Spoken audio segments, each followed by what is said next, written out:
नमस्कार सर, मेरा नाम राजू है। आज का टॉपिक है बजट 2026 में म्यूचुअल फंड इन्वेस्टर के लिए कितना नुकसान हुआ। तो पहले देखते हैं बाय और सेल। म्यूचुअल फंड जब बाय करते हैं तो एक टैक्स लगता है, स्टैम्प ड्यूटी टैक्स। वो है 0.005%। उदाहरण के तौर पे मैं 3,000 का एसआईपी कर रहा हूँ। जब भी परचेज हो रहा है तो 0.005% में वो चार्ज कटेगा। तो परसेंट है तो बाय 100 भी आएगा, परसेंटेज हटाएंगे तो 3 जीरो यहाँ से लिख लेगा, 2 जीरो वहाँ है 5, और 3,000 है, इसको पैसे में बदलेंगे तो 2 जीरो और लगा सकते हैं। तो 5 जीरो ऊपर वाला उड़ गया ये पॉइंट की वजह से। 5 या 15 पैसे, 3,000 को पैसे में बदला तो 15 पैसे। आप देखेंगे मेरा जब 3,000 रुपया कटता है उसमें से 15 पैसा कट के सरकार के खाते में चला जाता है, और 3,000 में 15 पैसा कम होके ही हमको उसका यूनिट मिलता है। ये तो हो गया परचेज का बात। जब तो बजट किसके लिए होता है, इसको थोड़ा सा इन्वर्टेड कॉमा में आज देखते हैं। हम सब ने एक पिक्चर देखा है बाहुबली। बाहुबली को देश निकाला कर देता है। जब जंगल जाता है 10,000 लोग उनके साथ और जाता है। तो जंगल पहुंचने के बाद देखता है कि 10,000 व्यक्ति फल फ्रूट्स जो भी जंगल में है उसको तोड़ के खाने लगा। अगले दिन फिर तोड़ के खा लिया।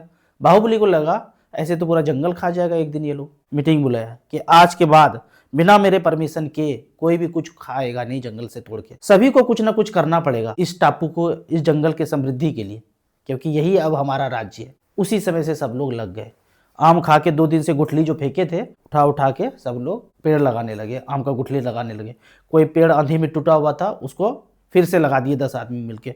फोटो खींच के बाहुबली को भेज दिया कि मैं ये आज काम किया हूँ।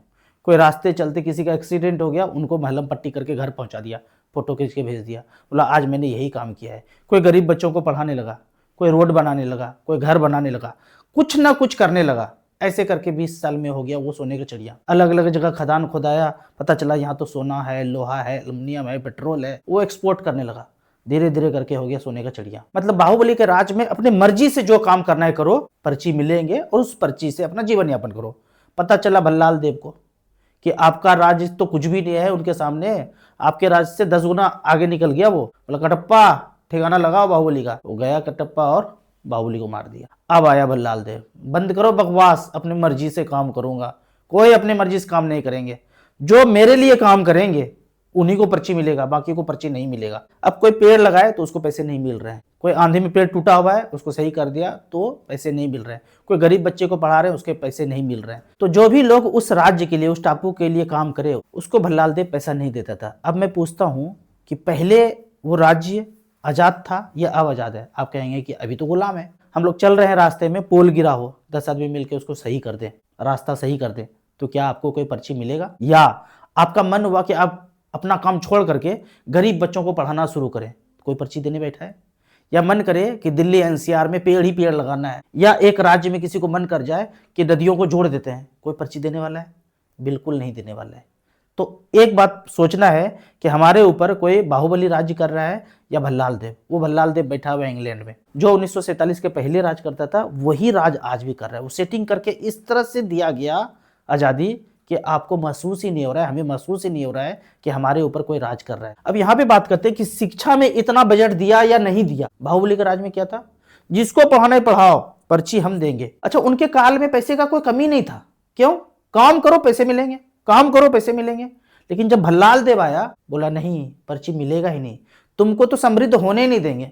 अगर समृद्ध हो गए, पेट भर गया, तो मेरे से लड़ाई करके, मेरे पे चढ़ाई करके मुझे हरा दोगे, मुझे सत्ता से उतार दोगे, तो तुमको तो समृद्ध होने नहीं देना है। उल्टा क्या लगाया कि अब जो भी तुम्हारे पास है उसमें से थोड़ा थोड़ा करके टैक्स लेंगे।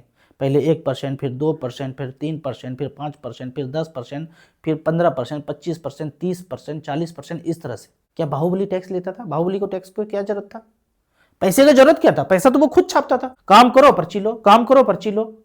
आज भी वही होना चाहिए। एक्चुअल में आजाद वो देश है जो कुछ भी काम करे, देश के समृद्धि के लिए काम करे तो पैसे मिलेंगे। आज राह चलते कोई एक्सीडेंट में गिर जाए, मजदूर कोई काम करने के लिए जा रहा है, उसके सामने 2 स्थिति है कि एक्सीडेंट होकर गिर गया और काम करने के लिए जाना है। काम करने के लिए जाएंगे, 500 रुपया दिहाड़ी मिलेगा, घर में चूल्हा जलेगा। अब यहाँ पे मरता हुआ, तड़पता हुआ बंदा दिख रहा है, बाइक एक्सीडेंट में गिर गया, तो क्या उसको मदद करेंगे? तो क्या वो 500 रुपया जो जीवन यापन के लिए चाहिए कोई बाहुबली इनको देंगे? नहीं देंगे। क्यों? क्योंकि हमारा राजा इंग्लैंड में बैठा हुआ है, वो इशू करता है पैसा।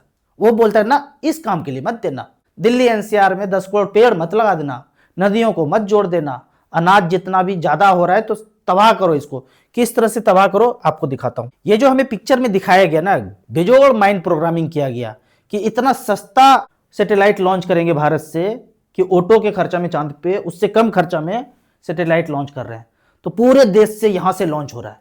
ये फर्जी बातें था, प्योर बकवास था, माइंड प्रोग्रामिंग किया गया कि अब पूरे देश से यहां पे जब लॉन्च करने आ रहे हैं सैटेलाइट, ये झुंझुना कुछ भी नहीं है, सिर्फ माइंड प्रोग्रामिंग है। तो अब देखेंगे एक दिन आसमान में ऐसे करके मुंडी उठा के देखिए, रील छोड़ करके ऊपर देखिए, तो 40 से 50 रॉकेट इस तरह से धुआं छोड़ता हुआ नजर आएगा। और फिर 3 से 4 घंटे के अंदर बारिश का मौसम, सन डिमिंग प्रोजेक्ट ये होना शुरू हो जाएगा। सन डिमिंग प्रोजेक्ट लिखिए, हजारों वीडियो आएगा बिल गेट्स माफिया का। तो इस तरह से करके जो है रॉकेट उड़ता है, कहां से, श्रीहरिकोटा और एटॉमिक रिसर्च भाभा साउथ से उड़ के आता है। ऐसे आसमान साफ है, लेकिन जैसे ही ये रॉकेट देखेंगे 4 से 5 घंटे के बाद इस तरह से बादल मंडराने लगेंगे और तेज बारिश होगा। आधे घंटे के अंदर 100 गुना ज्यादा बारिश होगा। शहर में, गांव में लबालब पानी भर जाएगा। जैसा बारिश आपने कभी देखा नहीं था, ऐसा अनुभव करेंगे। और ये सब कुछ माइंड प्रोग्रामिंग किया गया पिक्चर के थ्रू। तो ऊपर उठाना है सर को, आपस में चर्चा करना है, ज्यादा से ज्यादा लोग इसको चर्चा करने लगेंगे। मोगेम्बो के पास जब सिग्नल जाता है कि इतना ज्यादा लोग इसको जान गए हैं, तो अब वो यू टर्न ले लेगा। जो मैं ये क्लिप में बता रहा हूं, इसको स्क्रीन रिकॉर्डिंग करिए, अपने स्टेटस पे डालिए, ग्रुप में भेजिए। इस सबसे खतरनाक चीज चल रहा है, सारा अनाज डिस्ट्रॉय करने का खेल चल रहा है। उसके बाद बिल गेट्स केमिकल वाला फूड खिलाने के लिए तैयार है।